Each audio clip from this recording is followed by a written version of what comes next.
आते हैं इसके सोल्यूशन पे कि इतना ज़्यादा जो करप्शन हो रहा है इसका सोल्यूशन क्या है। तो एक तो पॉपुलेशन बिल आना ही चाहिए, हमारे नेचुरल रिसोर्सेज अकॉर्डिंग भी, हमारे देश को संभालने के अकॉर्डिंग भी। जितनी आबादी में ये देश अभी भी संभला हुआ है, बहुत ग्रेट देश है हमारा भारत देश। कास्ट सिस्टम खत्म होना चाहिए किसी भी हाल में। मैं खुद ब्राह्मण हूँ, लेकिन मैं इस चीज़ के लिए तैयार हूँ। जब तक हमारे देश में कास्ट सिस्टम खत्म नहीं होगा तो कोई त्यागियों की पार्टी बनाएगा, कोई ब्राह्मणों की बनाएगा, कोई क्षत्रियों की पार्टी अलग बनाएगा, कोई मुस्लिम लीग बनाएगा, सब लोग सिर्फ भारतीय नहीं कहलाएंगे। तब तक हम लोग असल मुद्दों पे बात ही नहीं कर पाएंगे, क्योंकि इस लेवल पे हमारे देश कास्ट सिस्टम से बटा हुआ है। थर्ड क्या है कि स्ट्रॉन्ग लॉज आने चाहिए करप्शन के अगेंस्ट। देखिए, हमारे जो पूरे वर्ल्ड की सबसे लेस करप्ट कंट्री है और हमारा इंडिया का मैं कंपैरिजन करूंगा, लेस करप्ट कंट्री जो है वो डेनमार्क है, सेकंड नंबर पे फिनलैंड है, सिंगापुर, न्यूजीलैंड, लग्जमबर्ग। जो मोस्ट करप्ट कंट्रीज हैं वो है south Sudan, Somalia, Venezuela, Syria, Yemen. ये सबसे ज्यादा करप्ट कंट्रीज हैं। इंडिया 91 रैंक पे आता है, चाइना 76 रैंक पे आता है, यूएसए 29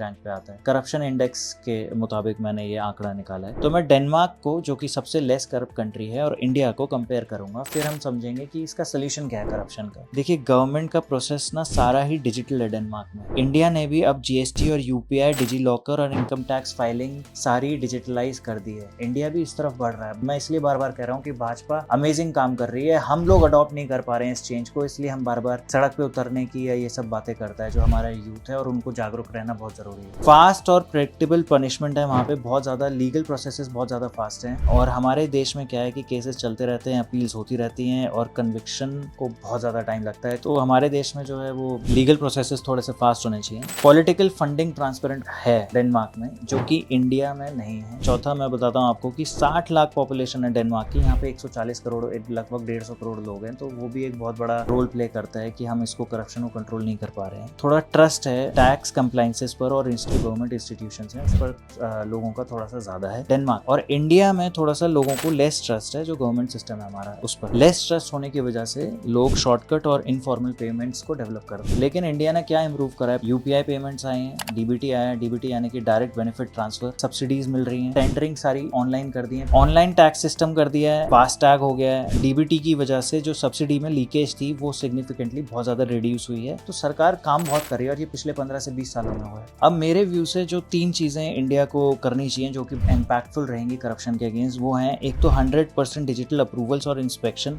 जो फैक्ट्री के लाइसेंसेज हैं, बिल्डिंग के अप्रूवल, ये टोटली 100% डिजिटल अप्रूवल और इंस्पेक्शन कर दो आप। फास्ट ट्रैक करप्शन कोर्ट ले आओ आप। दूसरा मेरा जो सुझाव है को 10-15 साल तक रन नहीं होना चाहिए। सरकार जिस पे काम नहीं कर रही है, तीसरा पॉइंट है, वो है पॉलिटिकल फंडिंग की ट्रांसपेरेंसी।